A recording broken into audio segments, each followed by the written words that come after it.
എല്ലാവർക്കും ആദ്യമായിട്ട് ലുമിനാൽ ക്യൂവിൻ്റെ സ്നേഹം നിറഞ്ഞ ക്രിസ്മസ് ആശംസകൾ. എല്ലാവരും ക്രിസ്മസ് ദിനത്തിന്റെ തിരക്കിലായിരിക്കും, എന്നാലും നമുക്ക് കുറച്ചു നേരം ഒന്ന് സംസാരിക്കാം. ഇന്നത്തെ വീഡിയോയിൽ നമ്മൾ 3 ചോദ്യങ്ങളും ആ 3 ചോദ്യങ്ങൾക്കുള്ള ഉത്തരങ്ങളുമായിട്ടാണ് വന്നിട്ടുള്ളത്.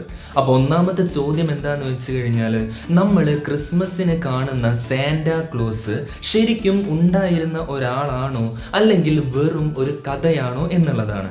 ഈ ഒരു ചോദ്യത്തിന് ഉത്തരം എന്താന്ന് വെച്ച് കഴിഞ്ഞാൽ, ഏകദേശം 4-ാം നൂറ്റാണ്ടിൽ ഇന്നത്തെ തുർക്കി പ്രദേശമാകുന്ന മൈറയിൽ സെയിന്റ് നിക്കോളസ് എന്ന് പറയുന്ന ഒരു ദയാലുവായ ബിഷപ്പ് ഉണ്ടായിരുന്നു.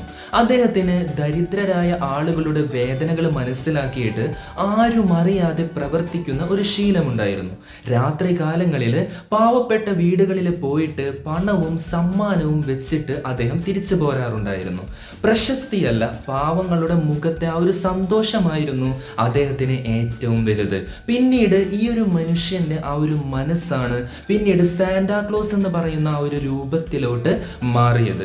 അങ്ങനെ ഇന്ന് കാണുന്ന സാന്റാക്ലോസ് ക്രിസ്മസ് ദിനങ്ങളിൽ സമ്മാനങ്ങൾ നൽകുവാനും ആളുകളെ ചിരിപ്പിക്കുവാനുമായിട്ട് എത്തുകയും ചെയ്യുന്നു. നമ്മുടെ രണ്ടാമത്തെ ചോദ്യം എന്താന്ന് വെച്ച് കഴിഞ്ഞാൽ, ക്രിസ്മസ് ദിനത്തിൽ നമ്മൾ എന്തിനാണ് ക്രിസ്മസ് ട്രീ വെക്കുന്നത്?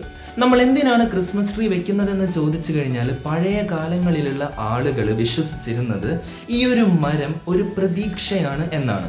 കാരണം എന്താന്ന് വെച്ച് കഴിഞ്ഞാൽ, എത്ര തണുപ്പുള്ള സമയത്തും ഈ ഒരു മരത്തിന്റെ ഇലകൾ പൊഴിഞ്ഞു പോകാതെ പച്ചയായി തന്നെ ആ മരം നിൽക്കുന്നു. അങ്ങനെ ഇത്രയും തണുപ്പുള്ള ആ ഒരു സമയത്ത് വീടിനുള്ളിൽ ഇത്തരത്തിലുള്ള ഒരു മരം ഉണ്ടെങ്കിൽ എത്ര ദുർഘടമാകുന്നൊരു നിമിഷത്തിലും അത് ഒരു പ്രതീക്ഷയാണ് എന്ന് പണ്ടത്തെ ആൾക്കാർ വിശ്വസിച്ചിരുന്നു.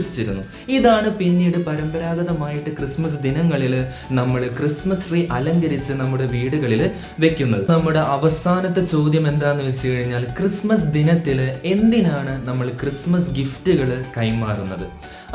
ഈ ഒരു ആചാരം തുടങ്ങുന്നത് എപ്പോഴാന്ന് വെച്ച് കഴിഞ്ഞാൽ, ആദ്യ ക്രിസ്മസ് രാത്രിയിൽ 3 ജ്ഞാനികൾ ഒരു കുട്ടിക്ക് സമ്മാനം കൊടുക്കുന്നതിലൂടെയാണ്. പിന്നീട് മനുഷ്യർ മനസ്സിലാക്കി, വിലയല്ല സ്നേഹമാണ് ഒരു സമ്മാനത്തെ ഏറ്റവും വിലപ്പെട്ടതാക്കുന്നത്. ഒരാൾക്ക് വേണ്ടി സമയം ചിലവഴിക്കുക, ഒരു പുഞ്ചിരി നൽകുക, ഒരു സന്തോഷ നിമിഷം പങ്കുവെക്കുക, ഇത് തന്നെയാണ് ഏറ്റവും വലിയ സമ്മാനം എന്ന് പറയുന്നത്. ശരിക്കും പറഞ്ഞാൽ ക്രിസ്മസ് ദിനത്തിൽ നമ്മൾ ശരിക്കും സമ്മാനങ്ങളല്ല കൈമാറുന്നത്, നമ്മുടെ ഹൃദയങ്ങൾ തന്നെയാണ്. ഏതായാലും ഒരിക്കൽ കൂടി എല്ലാവർക്കും ഹൃദയം നിറഞ്ഞ ക്രിസ്മസ് ആശംസകൾ നേരാണ്. ഇനിയും ഒരുപാട് ക്രിസ്മസുകൾ നമുക്ക് ആഘോഷിക്കാൻ പറ്റട്ടെ എന്ന് കൂടി പ്രാർത്ഥിച്ചുകൊണ്ട് ഈ ഒരു വീഡിയോ അവസാനിപ്പിക്കുകയാണ്. ഏതായാലും അടുത്തൊരു വീഡിയോയുമായിട്ട് എത്രയും പെട്ടെന്ന് തന്നെ വീണ്ടും കാണാം. അതുവരേക്കും ബൈ ബൈ ഗൈസ്.